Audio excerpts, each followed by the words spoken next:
सो hey guys welcome back. स्वागत है आप सभी लोगों का एक और नई वीडियो में। तो ऐसी काफी सारी चीजें हैं जो कि पोकेमॉन फैंस चाहते हैं कि पोकेमॉन एनिमे में हो, बट उसके जगह पर हमें कुछ और चीजें देखने को मिल जाती हैं जो कि पोकेमॉन फैंस को बिल्कुल भी नहीं पसंद आती। तो आज हम ऐसे ही टॉप 10 ऐसी चीजें देखने वाले हैं जो कि हम किसी और तरीके से चाहते थे, बट वहाँ पर कुछ और होता है जो कि काफी डिसअपॉइंटिंग था। तो हाँ, वीडियो काफी ज्यादा इंटरेस्टिंग होगी, लाइक करना मत भूलना, चैनल को सब्सक्राइब करके बेल आइकन कॉल पे सेट कर देना। अब वीडियो को स्टार्ट करते हैं, let's get started.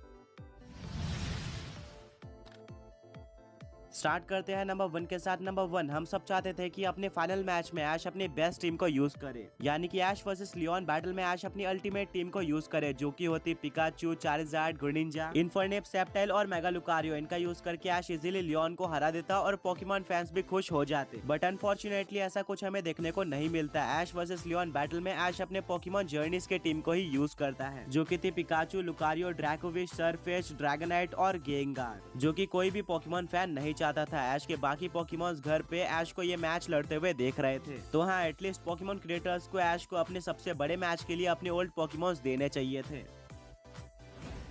Number 2, animation. Canto, Johto, होइनसिनो और यूनोवा में पोकेमॉन का एनिमेशन डिसेंट था। ये ना ही ज्यादा अच्छा था और ना ही ज्यादा बेकार था। फिर जेन 6 कैलोस रीजन में पोकेमॉन का एनिमेशन काफी ज्यादा इम्प्रूव किया गया, बैटल्स काफी ज्यादा फास्ट हो गई और हमें नेक्स्ट लेवल का एनिमेशन देखने को मिला था। जब कैलोस रीजन एंड होता है तो सबने एक्सपेक्ट किया था कि अब नेक्स्ट रीजन में हमें और भी ज्यादा अच्छा एनिमेशन देखने को मिलेगा, बट नहीं, ऐसा नहीं होता। अलोला रीजन में एनिमेशन को और भी ज्यादा खराब कर दिया जाता है और पोकेमॉन जर्नीज का एनिमेशन डिसेंट था। पोकेमॉन फैंस चाहते हैं कि हमें पहले वाला एनिमेशन या फिर उससे अच्छा एनिमेशन देखने को मिले, बिल्कुल उस तरह का जिस तरह का हमें कैलोस रीजन या फिर ऐश वर्सेस लियोन बैटल में देखने को मिला था, बट ऐसा नहीं हुआ। नंबर 3, ऐश की डिजाइन। वेल, हमें ऐश की सबसे बेस्ट डिजाइन देखने को मिलती है कैंटो रीजन से लेकर कैलोस रीजन तक, जहां पर ऐश के फेस को ज्यादा चेंज नहीं किया गया था। ये ऐश की आइकॉनिक डिजाइन थी जो कि पोकेमॉन फैंस को काफी ज्यादा पसंद है। इसमें ऐश मैच्योर भी दिखता था, बट अचानक से अलोला रीजन में ऐश के फेस को पूरी तरह से बदल दिया जाता है। वो एक बच्चे की तरह दिखने लगता है और बच्चों की तरह बिहेव भी करना स्टार्ट कर देता है, जो कि पोकेमॉन फैंस को बिल्कुल भी नहीं पसंद आया। हमें ऐश की ओरिजिनल डिजाइन देखने की आदत थी। फिर पोकेमॉन जर्नीज में ऐश की डिजाइन थोड़ी बेटर हो जाती है, बट स्टिल हमें ऐश की पुरानी वाली डिजाइन वापस देखने को नहीं मिली। एटलीस्ट ऐश के लास्ट 11 एपिसोड्स में पोकेमॉन क्रिएटर्स को ऐश की ओल्ड डिजाइन यूज करनी चाहिए थी, बट उसमें भी पोकेमॉन जर्नीज के ऐश का फेस यूज किया जाता है, जो कि काफी ज्यादा डिसअपॉइंटिंग था।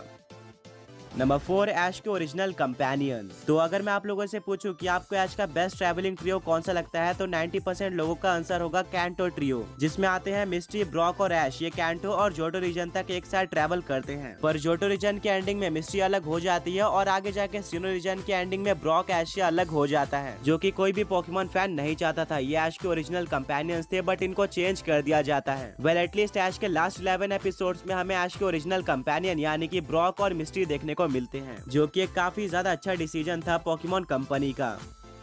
नंबर 5, ऐश का पोकेमॉन मास्टर बनना। वेल, शुरू से ही ऐश का गोल है पोकेमॉन मास्टर बनना, जिसके लिए वो काफी सारी पोकेमॉन लीग्स में पार्टिसिपेट करता है, काफी बार हारता भी है, बट फाइनली अलोला रीजन में जाकर वो चैंपियन बन जाता है और फिर नेक्स्ट रीजन यानी कि गला रीजन में वो वर्ल्ड चैंपियन बन जाता है। बट स्टिल वो बोलता है कि वर्ल्ड चैंपियन बनने का मतलब पोकेमॉन मास्टर बनना नहीं होता। इसके बाद ऐश की एक लास्ट सीरीज रिलीज की जाती है, जो की थी पोकेमॉन एम2 पोकेमॉन मास्टर। इसमें 11 एपिसोड होने वाले थे और ऐसा कहा जा रहा था कि इस सीरीज के अंदर ऐश पोकेमॉन मास्टर बन जाएगा, बट ऐसा नहीं होता है। ऐश की ड्रीम इनकम्प्लीट ही रह जाती है। तो ऐश के पूरे जर्नी का मतलब ही क्या था? ऐश इस सीरीज के अंदर बताता है कि पोकेमॉन मास्टर बनने का मतलब हर एक पोकेमॉन से फ्रेंडशिप करना होता है, और वो अभी भी पोकेमॉन मास्टर नहीं बना है और यहीं पर पोकेमॉन एनिमे पूरी तरह से खत्म हो जाता है। Number 6, proper ending. तो ऐश के एंडिंग के लिए एक सीरीज रिलीज की जाती है, जो कि थी पोकेमॉन एम2 पोकेमॉन मास्टर। इसमें टोटल 11 एपिसोड्स थे। सबने एक्सपेक्ट किया था कि ऐश के लास्ट 11 एपिसोड काफी अमेजिंग होंगे। ऐसे एपिसोड हमने पोकेमॉन एनिमे के अंदर कभी भी नहीं देखे होंगे, बट ये सारे एपिसोड्स फिलर्स निकलते हैं, जहां पर ऐश सिर्फ एक जगह से दूसरे जगह पर जाकर पोकेमॉन्स की हेल्प करता है, अपने पुराने फ्रेंड से मिलता है, अपने पुराने पोकेमॉन का भी यूज करता है और अपने रिलीज किए हुए पोकेमॉन से भी मिलता है। और इसी के साथ ऐश के 25 ईयर्स की पोकेमॉन जर्नी एंड हो जाती है, जो कि किसी ने भी एक्सपेक्ट नहीं किया था। ऐश हमारे चाइल्डहुड का एक काफी बड़ा पार्ट है, तो उसको एक परफेक्ट एंडिंग मिलनी चाहिए थी, ना कि ये फिलर्स। नंबर 7, ऐश की जर्नी एंड ना हो। ये तो हर एक पोकेमॉन फैन चाहता है, क्योंकि हमने ऐश की जर्नी स्टार्टिंग से देखी है और ऐश हमारे चाइल्डहुड का एक काफी बड़ा पार्ट है। हम ऐश और पिकाचू के साथ पोकेमॉन एनिमे के और भी एपिसोड्स देखना चाहते हैं, पर वर्ल्ड चैंपियन बनने के बाद ऐश की जर्नी खत्म हो जाती है और वो हमें दोबारा कभी भी देखने को नहीं मिलता। पोकेमॉन क्रिएटर्स चाहते तो इस स्टोरी लाइन को और भी आगे बढ़ा सकते थे, जैसे कि वो ऐश की एज बढ़ा सकते थे या फिर पोकेमॉन मास्टर बनने के लिए उसको एक और रीजन देते, जहाँ पर सुपर स्ट्रॉन्ग ट्रेनर्स होते और उनसे बैटल करके जीतने के बाद वो पोकेमॉन मास्टर बन जाता। बट नहीं, ऐश की जर्नी एंड कर दी जाती है। नंबर 8, पोकेमॉन मिस्ट्रीज को सॉल्व करना। अब क्योंकि ऐश की जर्नी खत्म हो चुकी है तो पोकेमॉन फैंस ने एक्सपेक्ट किया था कि पोकेमॉन क्रिएटर्स पोकेमॉन एनिमे की मिस्ट्रीज सॉल्व कर देंगे, जैसे कि जीएस बॉल की मिस्ट्री, जायंट ड्रैगनाइट की मिस्ट्री और ऐश के डैड की मिस्ट्री। ऐश के पोकेमॉन मास्टर बनने के बाद जापान में एक स्पेशल एपिसोड रिलीज होता है जिसके प्रीव्यू में जिसमें हमें ये इमेज देखने को मिलती है। कोई भी इसको देखकर बोलेगा कि यहाँ पर ऐश, उसके फादर और उसकी मॉम है। इससे सबको लगता है कि फाइनली ऐश के डैड को रिवील कर दिया जाएगा, बट ये क्लिक बेट होता है, जहाँ पर बीच में ऐश नहीं था बल्कि हरूटो था। राइट साइड में हरूटो की मॉम थी और लेफ्ट साइड में हरूटो के डैड थे, जिससे पोकेमॉन फैंस काफी डिसअपॉइंट हो जाते हैं। एटलीस्ट लास्ट के 11 एपिसोड्स में ऐश के डैड को रिवील कर देना चाहिए था, बट अभी भी ऐश के डैड एक मिस्ट्री है।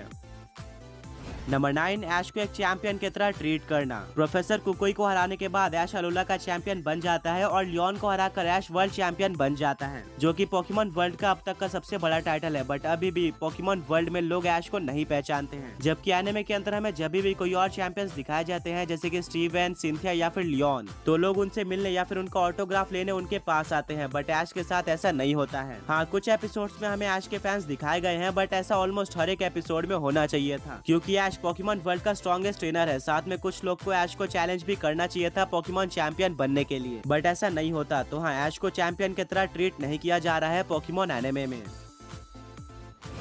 और फाइनली नंबर 10, ऐश की एज इंक्रीज होना। पोकेमॉन एनिमे 1997 में स्टार्ट हुआ था और 2023 में ऐश की जर्नी एंड हो जाती है, बट अपने पूरे जर्नी में ऐश 10 साल का ही होता है। उसकी हाइट और डिजाइन चेंज नहीं होती, तो पोकेमॉन फैंस ये भी चाहते थे कि ऐश की एज बढ़े और हमें न्यू स्टोरी लाइन देखने को मिले। पोकेमॉन क्रिएटर्स के पास एक परफेक्ट मौका था ऐश के जर्नी के एंडिंग में उसको बड़ा करने का, जिससे वो ऐश के जर्नी को आगे बढ़ा सकते थे, बट उन्होंने ऐसा नहीं किया। ऐश अभी भी 10 साल का है।